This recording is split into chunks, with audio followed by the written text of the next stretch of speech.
Ladies and gentlemen, welcome to Morocco, and we are here at the capital city of Morocco, that is Rabat. And in Rabat, that is where the action is going to take place. Everything is set for the opening game here in Rabat at the Prince Moulay Abdallah Stadium, where the host city is going to open hostilities here. And we cannot be here in Rabat without meeting the Cameroonian community. The Cameroonian community in Morocco and in Rabat. And we are here with the president of the Betik community here in Rabat, Mr.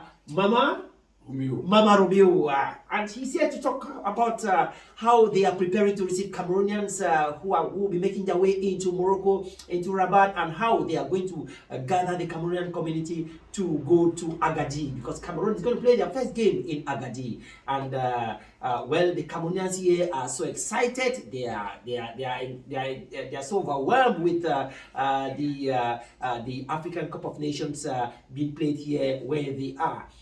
Bonjour, messieurs. Bonjour, mon cher frère. Soyez la bienvenue au Royaume Chérif du Maroc.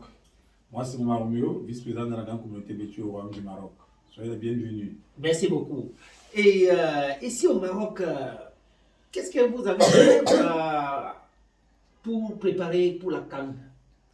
Bon, déjà, nous sommes réunis ici en communauté.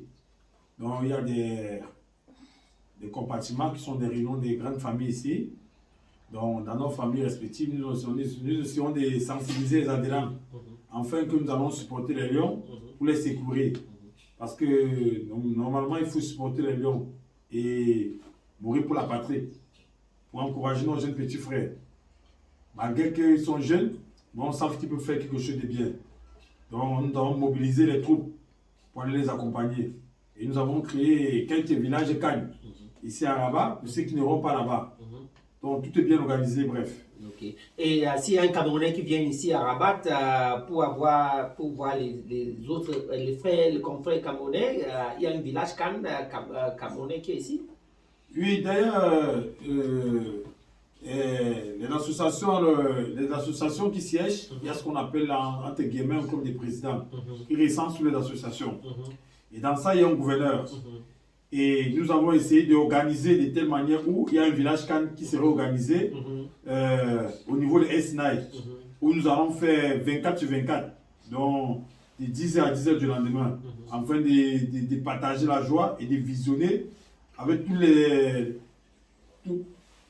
communautés, bref. C'est ouvert à toutes les communautés, pas seulement les Camerounais. Donc c'est bien organisé, bref. Et votre organisation, pour que les Camerounais puissent se déplacer pour aller à Agadir, il y a quoi qui est mis en place pour que les fans camerounais puissent se déplacer pour aller à Agadir, regarder le match de Lyon et revenir? Déjà, je ne suis pas encore situé sur la charge du déplacement. Puisque je pense que normalement, s'il faut se déplacer, la FECAFOOT devait être en connivence avec l'ambassade du Cameroun, qui est l'autorité suprême au Royaume Chérif. Et c'est l'ambassade qui devait interpeller la communauté camerounaise afin de les faire parvenir que les bus sont mis à leur disposition. Donc c'est à ce niveau que nous sommes pour le moment. Ok. Et le premier match du Cameroun, vous savez ça comment? Bon, le premier match du Cameroun, pour moi, quand j'ai regardé le match du Gabon, j'ai vu l'entrejeu du Gabon. Celle du Cameroun, je ne connais pas parfaitement. Pourquoi? Parce que le système a été changé. Avec l'arrivée du nouveau coach Pagou? Avec l'arrivée du nouveau coach Pagou qui est lancé. À quelques semaines de la Coupe d'Afrique des Nations, ça ne te gêne pas? Pour moi,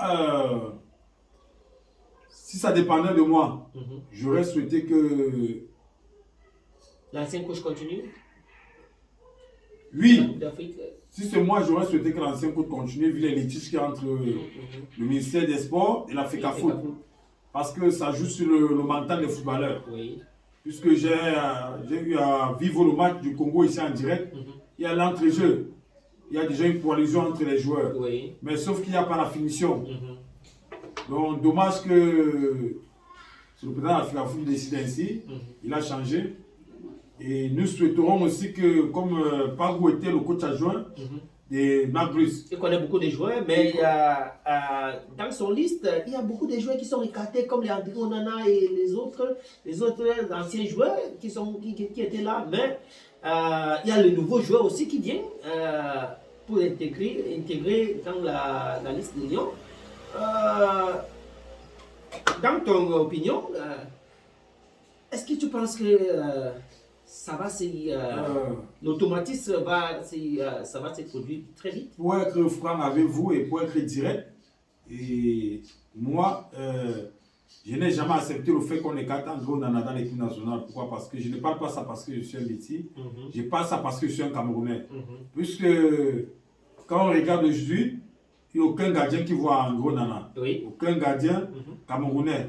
Et je pense que c'est le meilleur gardien africain aujourd'hui. Et vous voyez même à Tana Sport là-bas en Turquie, en termes de décisif, il est le meilleur gardien. Il a 11 matchs sans défaite. C'est encourageable. Il est deuxième du championnat. Il a 2 points du leader qui est Galatasaray. Donc moi je pense que le président de l'Africa Foot n'aurait pas pu jouer sur l'émotion. Une grande personne, c'est celui qui peut pardonner. Il pardonne pour l'avancement de la patrie. Moi je pense que le geste qu'il a effectué avec Pagou, ils ont regardé l'intérêt personnel de Samuel Eto'o et de l'entraîneur Pagou. C'est comme ça que je juge cela. Ça, c'est mon point de vue à moi personnellement, pas au point de vue des Camerounais. Et je réitère mes mots, Onana est le meilleur gardien africain et le meilleur gardien camerounais. Je ne pense pas que, même si c'est vous qui en avez nommé coach, vous aurez le culot ou le droit de laisser Onana. Dommage, comme je dis. Mais je souhaite seulement que nous aurons plus dans cette cadre. Monsieur le Président, Mr. President, thank you very much for having you in this edition of the program on Cam1 Television. Ok, thank you, my brother. Ok, bienvenue encore de plus au Royaume Chérif. Merci beaucoup. Ok, merci.